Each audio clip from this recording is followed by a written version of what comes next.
Hello. So the purpose of this video is just to get some updated information about how the transition out of these COVID forbearance plans has been going. I've been working on a couple files now and I have some more information to share. If you are already a subscriber, welcome back. If not, make sure you subscribe and like the video below. That really helps me get the information out to as many people as possible.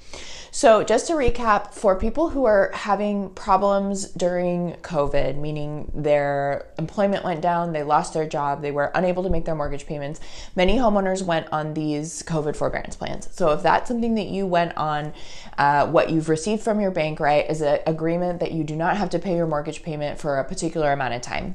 Most people originally were placed on a 3 to 6 month forbearance, and then the government guidelines said that everybody who was placed on one of those can receive an extension up to 6 months. So depending on where you're at in the process, you may have a year-long forbearance plan, you may have a 6-month forbearance plan, you may have a 3-month forbearance plan, and somewhere potentially in between those, depending on what your individual servicer has done. So the purpose of this video is to talk about how the transition out of these plans has been going and just a couple things that are coming up that I've been working on that hopefully will help you transition out if that's something that you're wanting to do. So as you know, when the income recovers in the household and you're ready to resume the mortgage payment, you can't just start making your regular mortgage payments, right? You have to get the bank to agree in some way to offer you a home retention resolution. So there are other videos posted on this page about those options, right? The options are loan modification, a repayment plan. If you have an FHA loan, you could be approved for a partial claim. If you have a Fannie Mae or Freddie Mac loan, they're calling a deferment an option.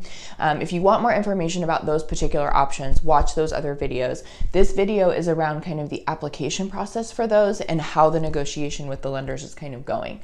So what's important to understand is lenders have been approved to put a borrower through what's called a waterfall process.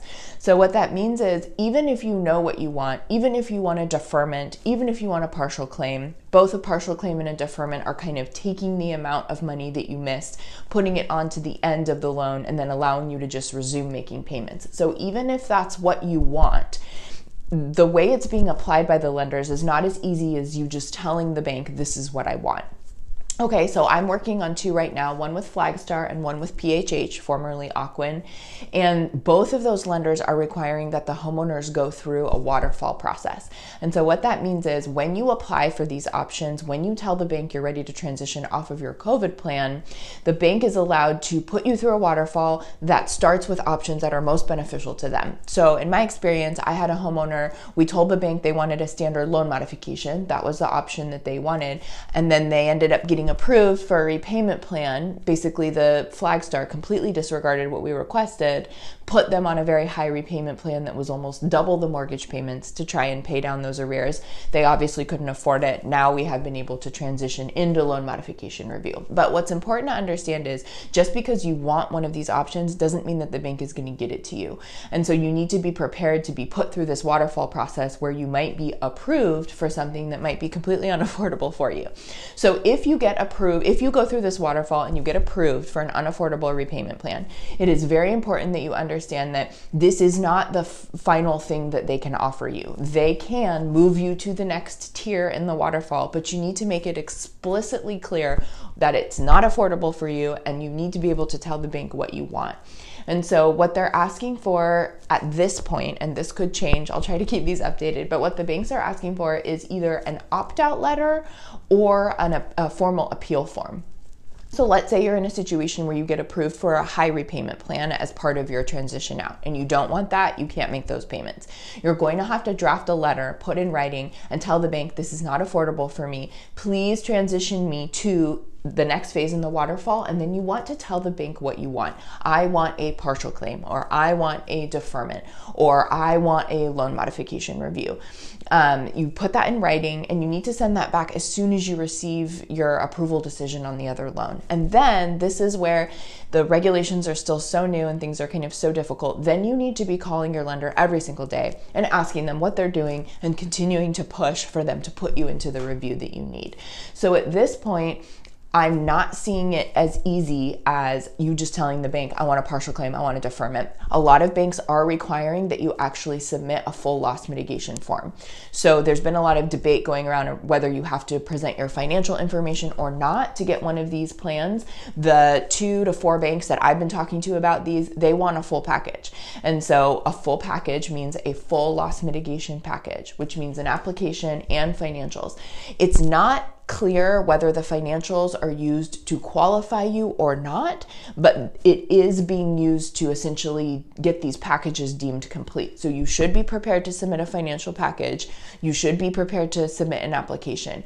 It is not one of these processes where you just are verbally telling them what you want and then they give it to you.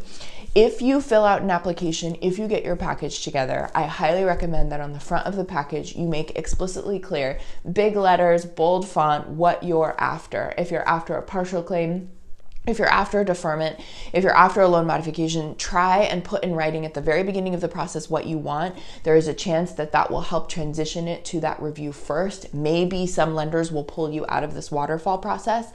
But if you go through a waterfall process and you get approved for something that is unaffordable for you, make sure that that doesn't end there. You don't feel like it's just over. Make sure you keep communicating with your bank in writing and on the phone until you're able to get through one of these reviews that you need. If you're in Washington, give me a call if you need some help. Everybody is new to this. We are all navigating through this together. So the purpose of this video is just to let you know that you might apply for a loan modification, you might get approved for a repayment plan, and then ball's in your court to go back and either formally appeal that decision, try and opt out of it, and try to keep talking to the bank until they put you in the review that you need. If that has happened to you, you might want to reach out to a mortgage relief attorney in your state to get some assistance. You really need somebody on the phone every couple days or every day, making sure they're continuing to do things correctly. It's important to understand this is new for the lenders as much as it's new for us, and they're already disorganized. And so, do everything you can to keep your file at the top of their priority list. Have a great day. Thanks.